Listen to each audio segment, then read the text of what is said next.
Welcome to the Morgan Homestead. I'm Sandy, and Kevin is not feeling well today, so he's resting. He doesn't want to talk. He doesn't have much of a voice, so you're stuck with me today.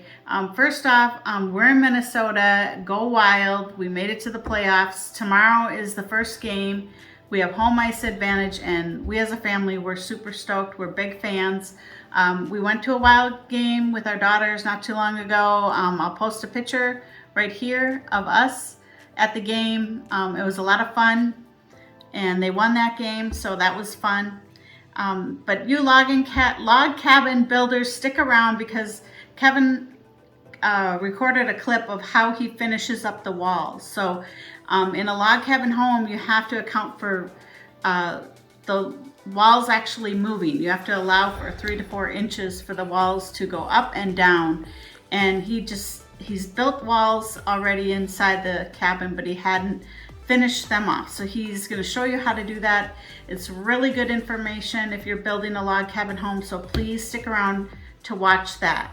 I'm going to give you a quick syrup update. Kevin has been super busy collecting sap out on our trees, boiling it down, and we have made some of the best syrup. He has made, I should say, the best syrup. You can see how dark it is in color. It's very rich.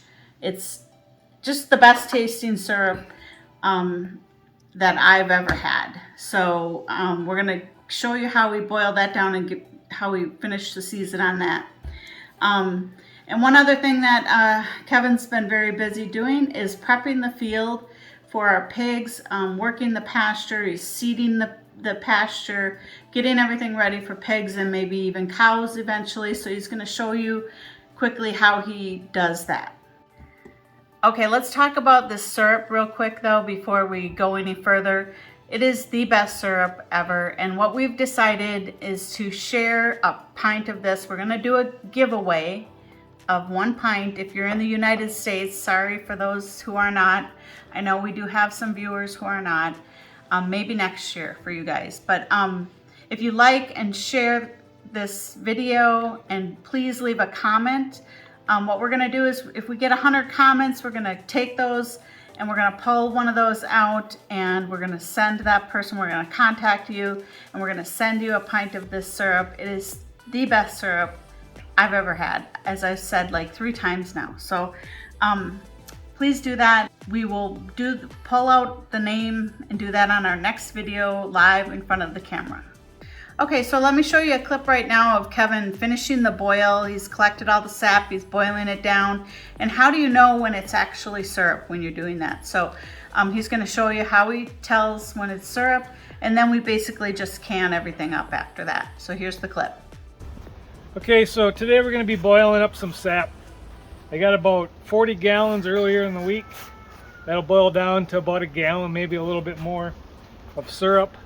It's been wet, rainy, snowy, cold for all week long, so I wasn't able to get to this until today. Today and tomorrow are supposed to be fairly decent, sunny, not raining and snowing anyway. So I should be able to get this boiled up.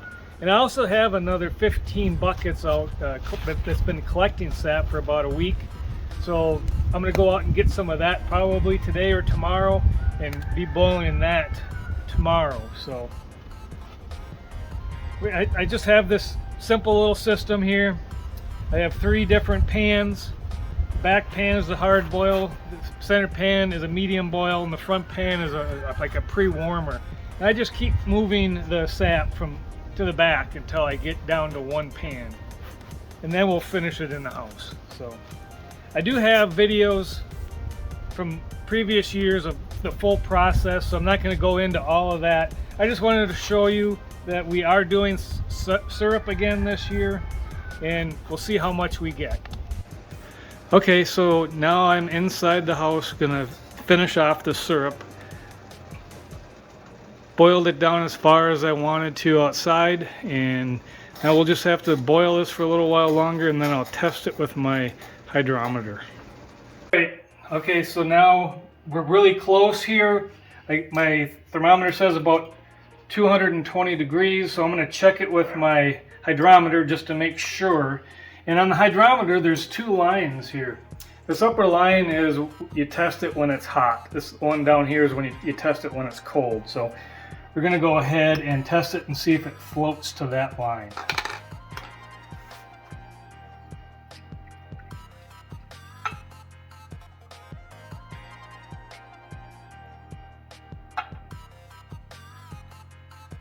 So everybody says it's syrup when it's right around 219 degrees in this area, which is about 7 degrees over boiling water.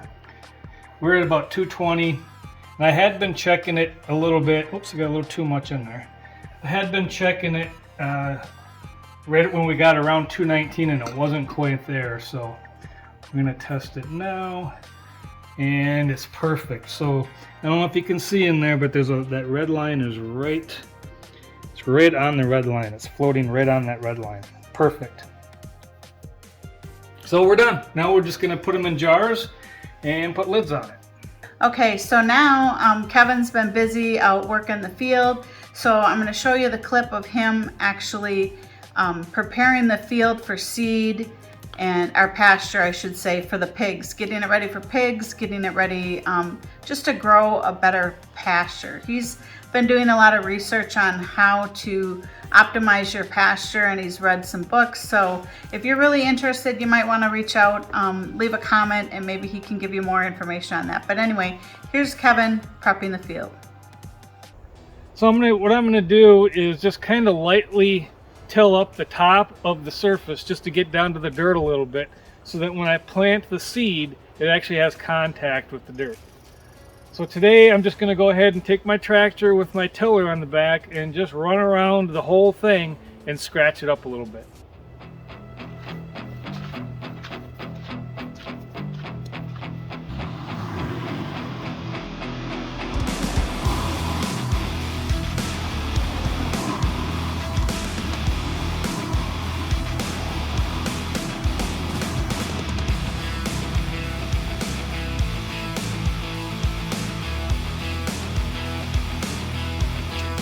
Well, I had a bolt fall out of the drive shaft for the tiller, so it just fell out. The nut came off, came loose, and it came apart. So I just got to go get a wrench and tighten this, put that bolt back in there and tighten it up. Okay, well, I want to show you what I ran into here as I was out plowing this field and stuff.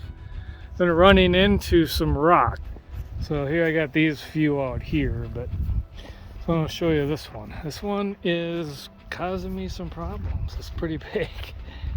So I got my tractor down in there and I was able to get it somewhat loose, but I just can't get a grip on it to get it out. I mean, it's a good size rock.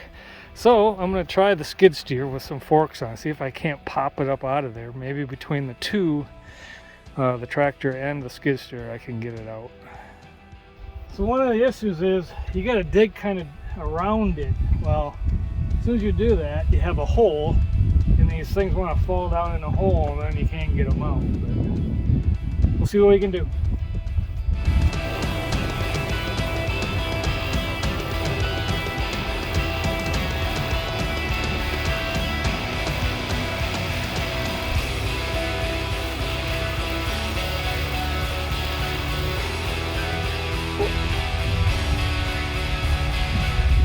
Well, one thing is, it's too big for this thing to even lift. So now I don't know what I'm going to do.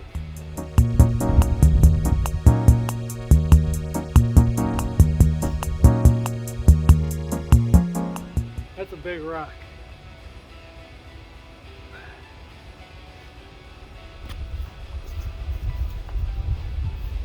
I can move it, but it's massive. It just won't. I can't lift it. So, I don't know. I'm gonna maybe try to see if I can get a chain around it. Pull it out? I don't know. We'll see. Alright, so between the two I was able to get the rock to stand up.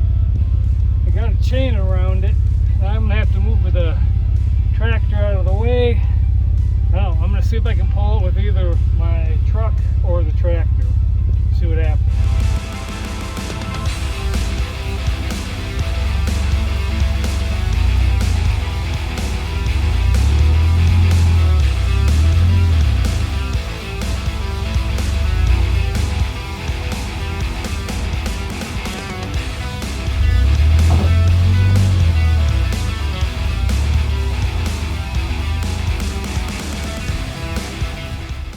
Nice.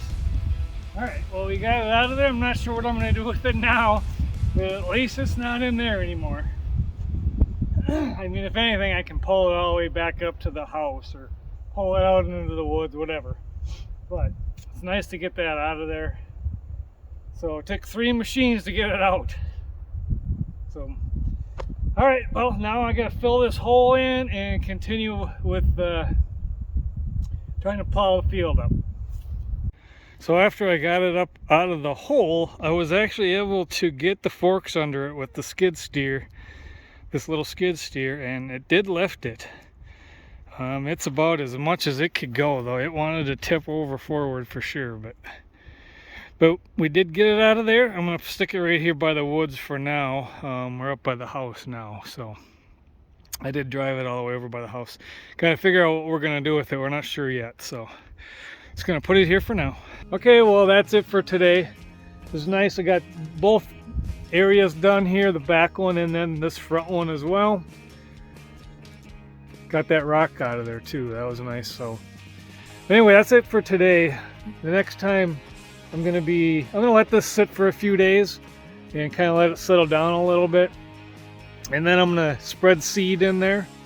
And then after I'm done with the spreading the seed, I'm gonna take a roller and roll the whole thing, kind of flatten it out a little bit, get the seed down in the soil.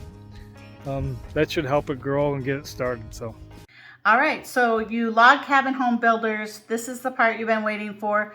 I'm going to show you how Kevin finishes up the walls. He's going to show you, how he does the cove cut, all of that. So here's the clip of Kevin finishing up the walls. okay, so today I'm going to show you what I do to close in the upper parts of the walls. So today I'm going to be doing that. I do have some of it done, so I'm going to show you here real quick what I've done, and then I'm going to start working on that. Okay, so here up on top up here, what I've done is I've taken one of these pieces of shiplap and I've cut the tongue off on one side, and then that's what we're going to use for our trim up top. So that's about a 7-inch reveal on the face of that board.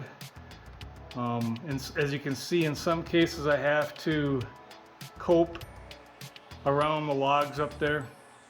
And then I do have it done here above the hallway closet and here on the kitchen side above here as well.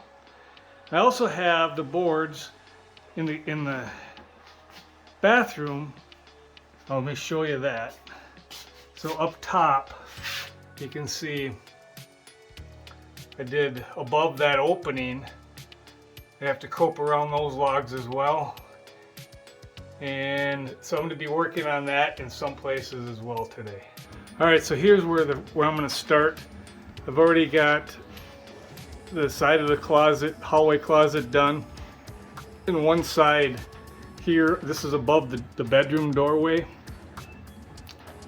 So I'm going to be working on this area right here. Okay, so I measured out the first piece that goes up there. As you can see, I had to cut a cope. Here I used my scroll saw for that. And I created a template to make this. I put the template on there, draw the line, and then use the scroll saw. This here, the scroll saw, to cut that out. I'll show you the template that I used. Okay, so I just created a template out of cardboard. I took a couple scrap pieces of board and tried to get close with the cut here. And then once I got it perfectly tuned, I took it and traced that onto a piece of cardboard and then just cut this out. Then I just line this up on the board, trace it out, and then that's what I use as my line to cut. And things don't come out perfect on your first cut, so what I've done is I sat this up there. It's a little bit long in this area. So what I do is take a belt sander and then I'll grind away in this area until it fits perfectly. Okay, so like I said, I got to trim this area here a little bit.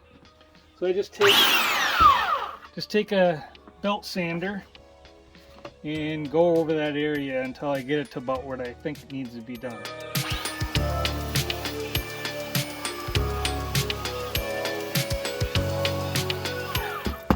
I just keep doing that and test fitting it until it fits up there.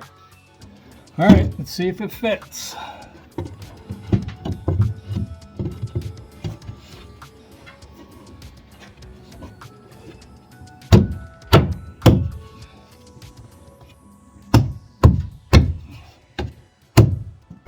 Oh yeah, that actually fits really nice.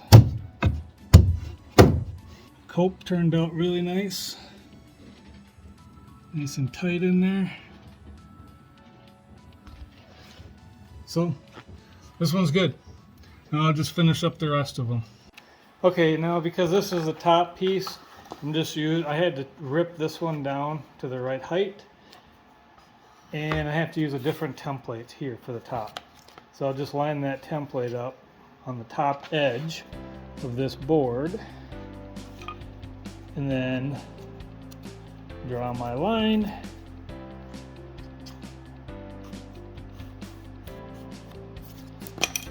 Like that, and then I'll go out on the scroll saw and cut that.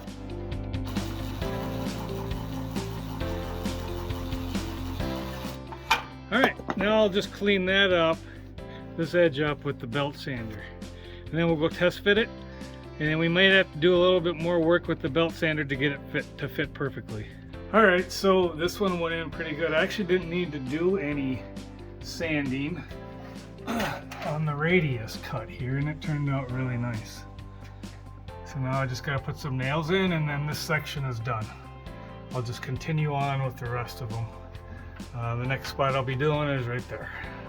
So that's it for this episode. Thanks for joining us. Don't forget to like and comment, and if you want some free syrup, make sure that you leave a comment. Please share our videos with those who you think might be interested. And last but not least, go wild.